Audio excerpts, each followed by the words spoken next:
Elle est toujours avec nous en plateau et c'est un plaisir de la voir. Coach Diante Afoué Emmanuela Adiafi, bienvenue. Merci Méliane. Il faut rappeler, pour ceux qui nous prennent en marche, elle est conseillère matrimoniale, elle est formatrice et elle est conférencière, elle est architecte en construction de vie. C'est exactement. Bien ça. Et avec elle, justement, nous allons parler d'amour, de découverte, de Cupidon. Afoué. Moi, j'ai envie de demander à Maury comment il a fait pour obtenir la liste, parce que bien souvent, c'est la fiancée qui prend la liste des éléments à fournir pour la dot. Comment il a fait pour obtenir la liste?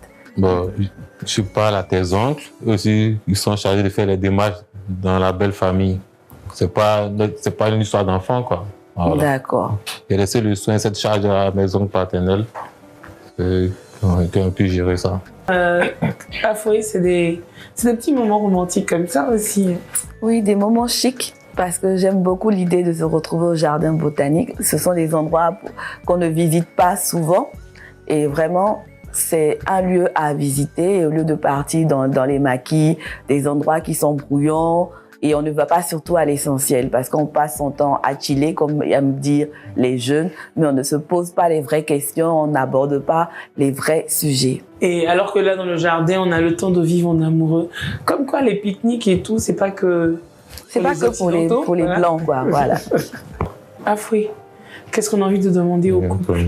J'ai pas envie de leur poser de questions, j'ai juste envie de les féliciter.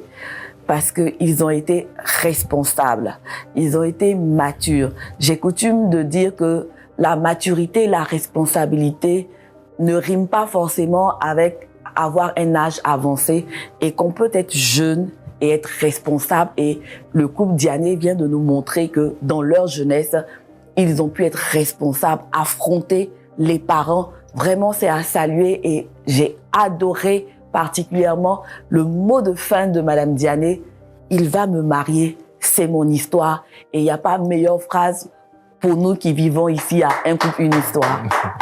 Et on va applaudir justement. Nous allons nous tourner vers notre conseillère maison, Diante Afoué Emmanuela. Afoué, quand on est jeune, non autonome financièrement et de surcroît confronté à une situation de grossesse, n'est-ce pas une erreur d'entamer une vie de couple? N'est-ce pas une erreur d'entamer une vie de couple?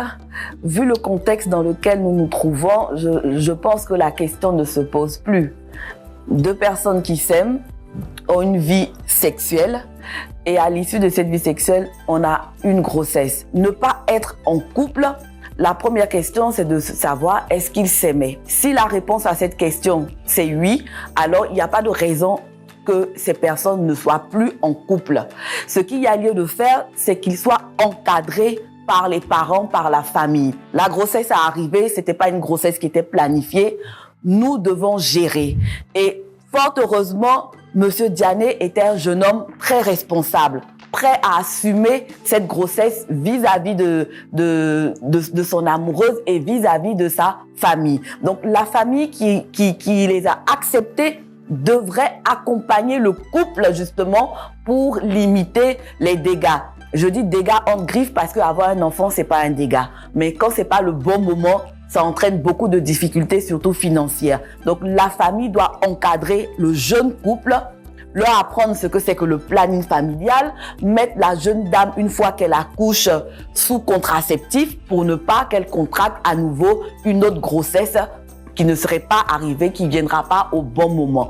Sinon, ce n'est pas une erreur que le couple continue de vivre sa relation de couple, surtout si les deux concernés s'aiment. Et en termes de solutions, puisque nous sommes dans comment le couple surmonte, je voudrais lancer un message aux parents.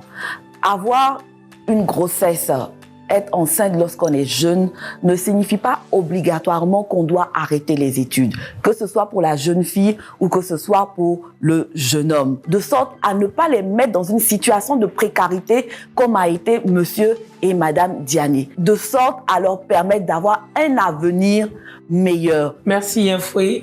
J'ai envie de dire, est-ce qu'une femme qui n'épouse pas son homme de galère aussi, c'est signe de malédiction, hein? Ouais, des fois, on aime bien rester d'un seul côté, mais c'est dans les deux sens. Alors, ma réponse, c'est, je reviens toujours au départ. est-ce que quand on était dans la galère, on s'aimait réellement? Parce qu'il y a des personnes qui sont ensemble, ils n'aiment pas la fille, mais bon, pour l'instant, elle peut se contenter de sa galère, donc il est avec elle, il l'aime pas. Donc, ce type de gars, quand il va réussir, il va abandonner la fille parce qu'en réalité, il ne l'avait jamais aimée, il s'en contentait. Tout dépend des sentiments qu'on a dès le départ. Les coups durs qu'on prend effritent aussi l'amour.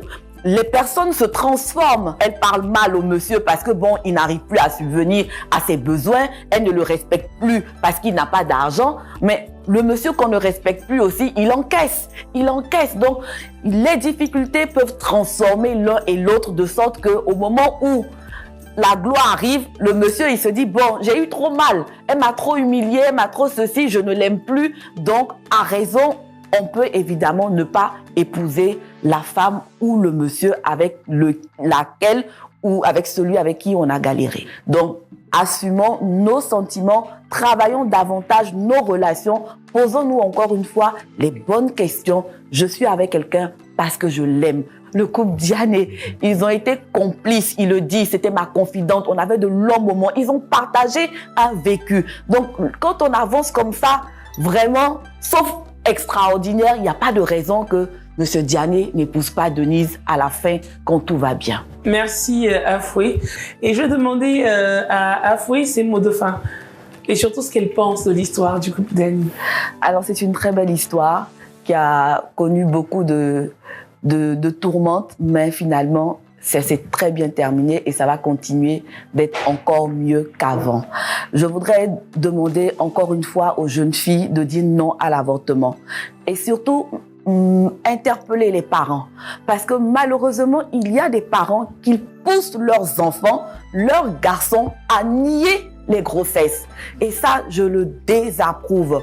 Vous êtes les parents, vous devez encore plus être responsables que vos enfants. N'encouragez pas les garçons à dire non. Même quand le garçon dit non et que vous savez que le jeune homme a été avec la jeune fille, vous les parents, dites la vérité et assumez la responsabilité avec votre enfant. Ne mettez pas vos filles au dehors, ne mettez pas vos garçons au dehors parce qu'il y a une grossesse. Donc, chers parents, soyez responsables devant les grossesses et encore une fois, la grossesse ne signifie pas que votre enfant, son avenir est gâché. Accompagnez l'enfant, le garçon comme la jeune fille pour qu'elle puisse suivre sa scolarité, accoucher dans de bonnes conditions et la vie va continuer et tout le monde sera content après. Merci infiniment Afoué.